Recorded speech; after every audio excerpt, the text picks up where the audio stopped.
Yes, ma'am. Governor, we wanted to ask you about a story that's been of interest to a lot of our viewers, these migrant flights to the Jacksonville area. Your spokesperson told us your office is aware of 78 such flights in recent months. She says state law enforcement has briefed the office about this. Which law enforcement agency is that? And can you provide specifics about these flights, when they landed, who was on board, how many? So here's what happens with these flights. There's no notification to the state of Florida. These are done mostly in the middle of the night, and it's clandestine, and we really have no say into it. So what we're going to do, so I don't know on the top of my head everything, but we could provide. I know when we initially got wind of this, it wasn't through normal channels. It's people in the federal government who are effectively leaking this to us so that we have a heads up on it. I've talked with Mayor Curry. I've talked with my folks. We need to talk to the airport people. We're going to get together and figure out what we can do in the immediate term to protect folks in Florida. And then obviously, as the legislature comes back, I think about it, you have an open border in violation of U.S. law. The president has said that basically they want to even pay reparations to people who came illegally. Just think about that. You as an American, you get higher gas prices. You get higher grocery bills. You get told basically to just grin and bear it. Someone breaks the law, comes illegally, and they're going to cut them a check for hundreds of thousands of dollars. That is just unbelievable. But that's what we're dealing with. So they're not enforcing the law. I had people there to help Texas, Governor Abbott. We had some of our state law enforcement there in June and July, and they did a great job. But what would happen is people would come illegally, our folks would apprehend, you turn them over to the feds, and then the feds put them on a bus and send them around, or put them on flights and send them all over the country.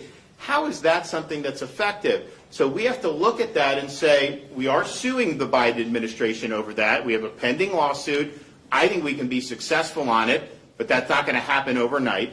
Then we have to look at, okay, if these contractors are being contracted by the federal government and they're imposing problems on us. We had somebody that was murdered by somebody that was brought in by Biden.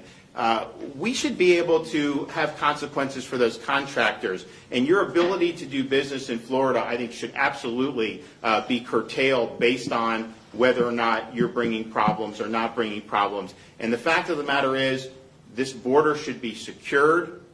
We know what to do because it was working prior to Biden taking office. So they should do that. But we are going to work with the folks here in Jacksonville. And the problem is, the federal government has basically the runway when it comes to air traffic in this country. So I don't control the airspace. City of Jacksonville doesn't control the airspace. The feds control the airspace. So they can shut us out. Now this lawsuit, maybe we'll get some relief from the lawsuit. But short of that, we need to get together and figure out ways to be able to do it. We knew, one of the things that was concerning to me, and look, you can't prove any of this stuff, but they were bringing flights in May and June, we found out here. And why was that? And then Jacksonville, you saw what they had to deal with some of the COVID stuff. So there's all these things. It's just like, why? Why not just kind of let folks alone? So there's absolutely going to we're going to have action across a wide variety of fronts. If I may follow up again, which law enforcement agencies are providing this information, and do you have any details about the number of flights, when, the number of people? So in terms of like each individual flight, I mean, I can tell you, I know that they started in May, and I know that they've continued. Whether they have the ledger of everything, I mean, you'd have to talk to my office about that. But our state law enforcement agencies are engaged in this.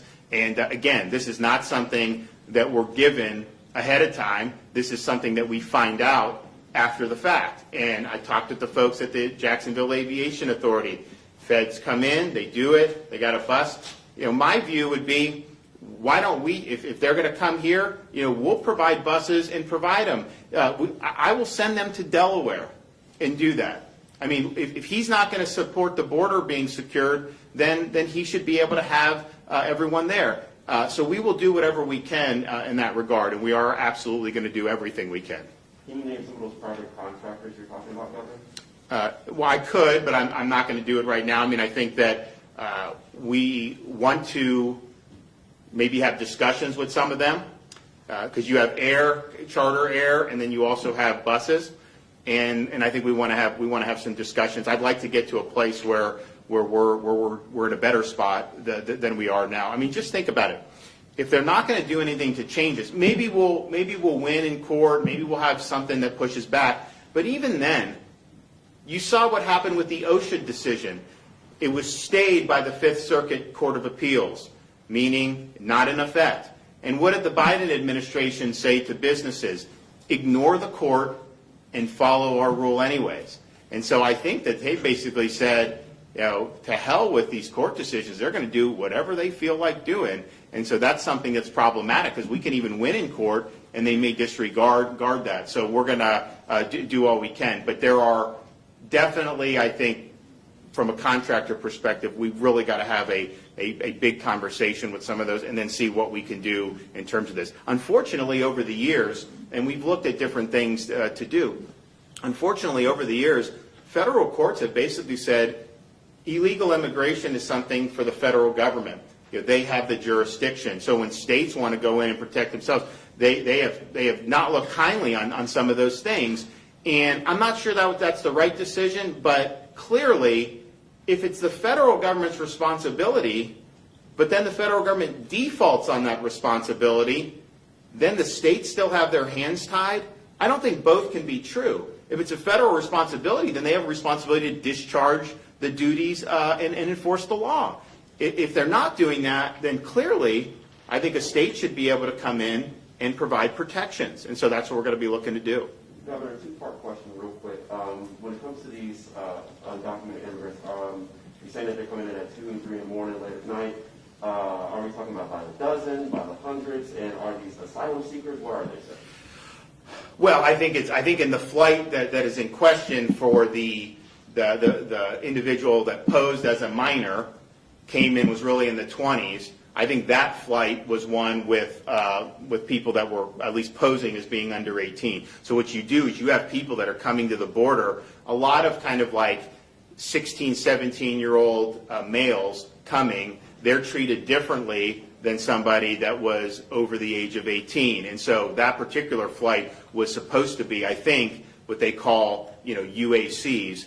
And they were on a bus, and I think many of them taken to the Homestead facility down in Southwest Florida. And I know that that's been the case with other ones. Now we're also looking at buses from South Texas, where are those buses taking folks, and buses that are coming in to the state of Florida and certainly in other parts. It's interesting. If you're trying to deter kind of illegal migration in the interior of the country, if you come illegally and they don't catch you, it's actually in some respects worse than if they catch you, because when they catch you, they'll give you money or potentially put you on a conveyance to get you somewhere, whereas if they don't catch you, you're kind of on your own and you don't necessarily get any money from the government and everything. Really, really perverse incentives. All right, well, we will be back. I am going to be working. I've talked to the mayor, and so just let people know in Northeast Florida, we are going to work together, and we just want to make sure that our communities are protected. Thank you.